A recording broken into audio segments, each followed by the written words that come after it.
तो पिछले अध्याय में हमने सुना कि भगवान श्री कृष्ण ही परम सत्य हैं, जिनकी निष्काम भक्ति से ज्ञान वैराग्य स्वतः प्रकट होता है। तीनों गुण शांत हो जाते हैं और जीव को आत्म साक्षात्कार द्वारा मोक्ष प्राप्त होता है।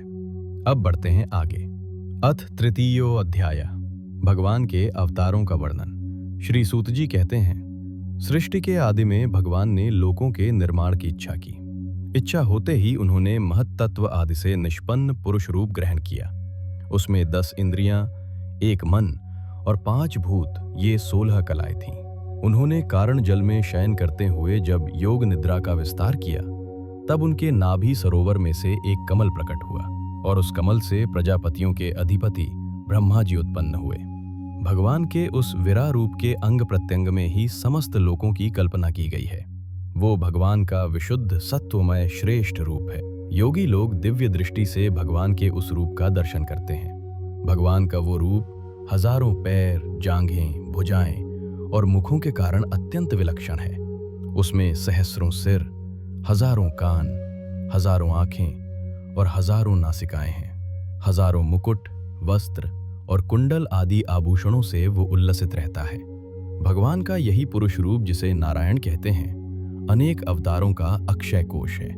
इसी से सारे अवतार प्रकट होते हैं। इस रूप के छोटे से छोटे अंश से देवता, पशु पक्षी और मनुष्यादि योनियों की सृष्टि होती है। उन्हीं प्रभु ने पहले कौमार सर्ग में सनक, सनंदन, सनातन और सनत कुमार, इन 4 ब्राह्मणों के रूप में अवतार ग्रहण करके अत्यंत कठिन अखंड ब्रह्मचर्य का पालन किया। दूसरी बार इस संसार के कल्याण के लिए समस्त यज्ञों के स्वामी उन भगवान ने ही रसातल में गई हुई पृथ्वी को निकाल लाने के विचार से सूकर रूप ग्रहण किया। ऋषियों की सृष्टि में उन्होंने देवर्षि नारद के रूप में तीसरा अवतार ग्रहण किया और सात्वत तंत्र का, जिसे नारद पांचरात्र कहते हैं, उपदेश किया। उसमें कर्मों के द्वारा किस प्रकार कर्म बंधन से मुक्ति मिलती है, इसका वर्णन है। धर्मपत्नी मूर्ति के गर्भ से उन्होंने नर नारायण के रूप में चौथा अवतार ग्रहण किया। इस अवतार में उन्होंने ऋषि बनकर मन और इंद्रियों का सर्वथा संयम करके बड़ी कठिन तपस्या की। 5वें अवतार में वे सिद्धों के स्वामी कपिल के रूप में प्रकट हुए और तत्वों का निर्णय करने वाले सांख्य शास्त्र का, जो समय के फेर से लुप्त हो गया था, आसुरी नामक ब्राह्मण को उपदेश किया। अनसूया के वर मांगने पर 6ठे अवतार में वे अत्रि की संतान दत्तात्रेय हुए। इस अवतार में उन्होंने अलर्क एवं प्रहलाद आदि को ब्रह्म ज्ञान का उपदेश किया। 7वीं बार रुचि प्रजापति की आकुति नामक पत्नी से यज्ञ के रूप में उन्होंने अवतार ग्रहण किया और अपने पुत्र याम आदि देवताओं के साथ स्वयंभू मनवंतर की रक्षा की।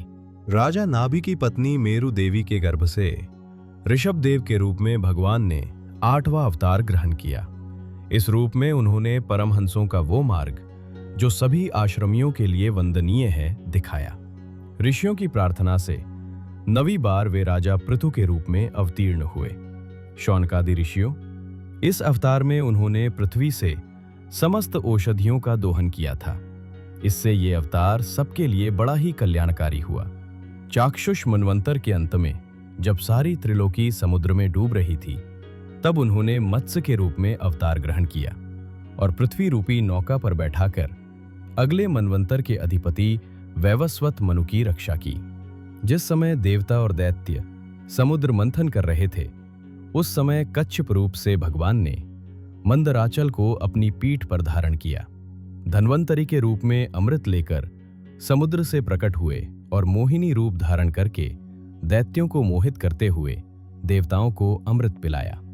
नरसिंह रूप धारण करके अत्यंत बलवान दैत्यराज हिरण्यकशिपु की छाती अपने नखों से अनायास इस प्रकार फाड़ डाली, जैसे चटाई बनाने वाला सीक को चीर डालता है।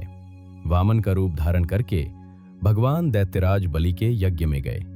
वे चाहते तो थे त्रिलोकी का राज्य, परंतु मांगी उन्होंने केवल 3 पग पृथ्वी। परशुराम अवतार में जब उन्होंने देखा कि राजा लोग ब्राह्मणों के द्रोही हो गए हैं, तब क्रोधित होकर उन्होंने पृथ्वी को 21 बार क्षत्रियों से शून्य कर दिया। इसके बाद सत्यवती के गर्भ से पराशर जी के द्वारा वे व्यास के रूप में अवतीर्ण हुए। उस समय लोगों की समझ और धारणा शक्ति कम देखकर उन्होंने वेद रूप वृक्ष की अनेक शाखाएं बना दी। इसके पश्चात देवताओं का कार्य संपन्न करने की इच्छा से उन्होंने राम के रूप में अवतार ग्रहण किया और सेतु बंधन, रावण वध आदि वीरतापूर्ण लीलाएं की।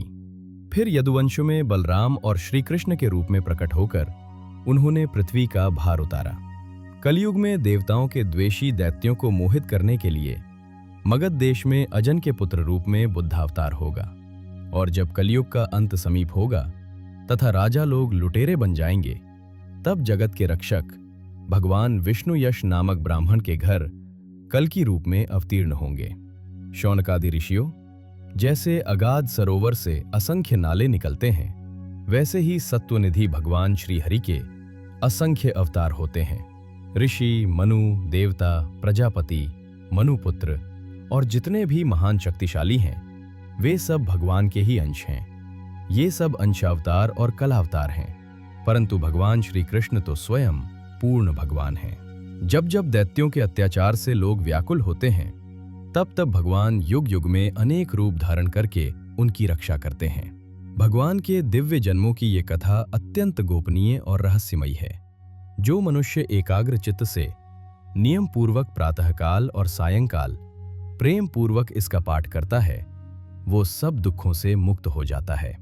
प्राकृत स्वरूप से रहित चिन्मय भगवान का जो ये स्थूल जगदाकार रूप प्रतीत होता है, वो उनकी माया के महत्त्वादी गुणों से भगवान में ही कल्पित है।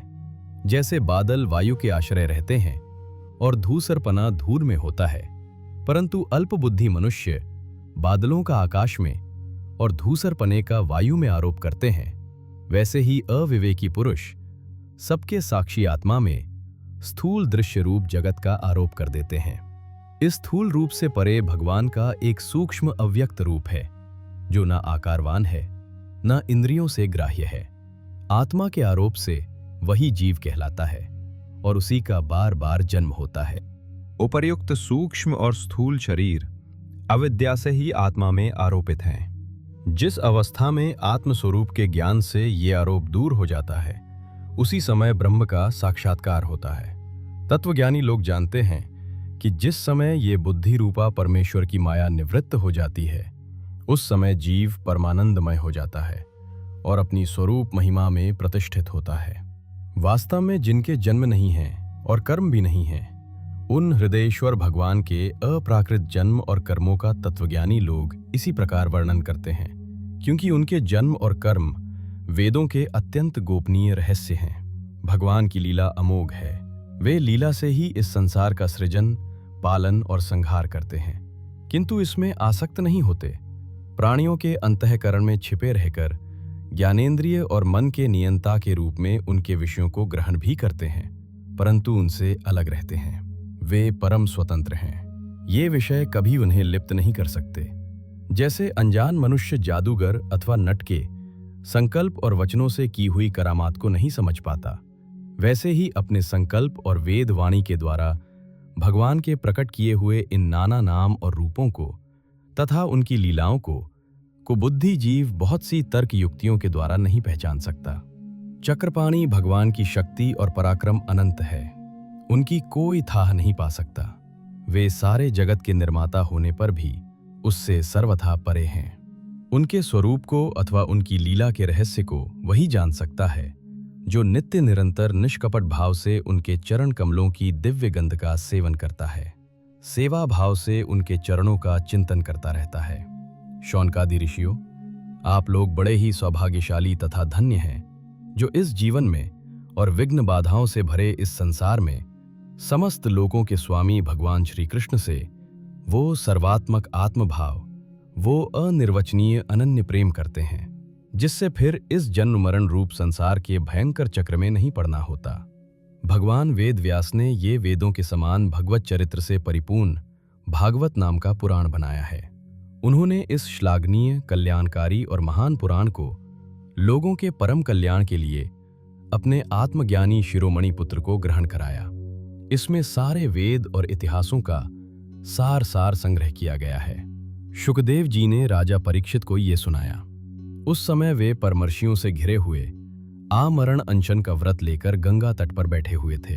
भगवान श्री कृष्ण जब धर्म, ज्ञान आदि के साथ अपने परम धाम को पल्हार गए, तब इस कलयुग में जो लोग अज्ञान रूपी अंधकार से अंधे हो रहे हैं, उनके लिए ये पुराण रूपी सूर्य इस समय प्रकट हुआ है। शौनकादि ऋषियों, जब महातेजस्वी श्री सुखदेव जी महाराज वहां इस पुराण की कथा कह रहे थे, तब मैं भी वहां बैठा था। वहीं मैंने उनकी कृपापूर्ण अनुमति से इसका अध्ययन किया। मेरा जैसा अध्ययन है और मेरी बुद्धि ने जितना जिस प्रकार इसको ग्रहण किया है, उसी के अनुसार इसे मैं आप लोगों को सुनाऊंगा। इति श्रीमद्भागवते महापुराणे पारमहंस्यां संहितायां प्रथम स्कंधे नैमिषीयोपाख्याने तृतीयो अध्यायः। तो आज हमने सुना कि भगवान श्री कृष्ण ही सर्वावतारी परम सत्य हैं, जिनके विविध अवतार जगत के सृजन, पालन और उद्धार के लिए प्रकट होते हैं, और जिनकी निष्कपट भक्ति से अज्ञान नष्ट होकर जीव ब्रह्म साक्षात्कार और मोक्ष को प्राप्त करता है। अब मिलते हैं अगले अध्याय में।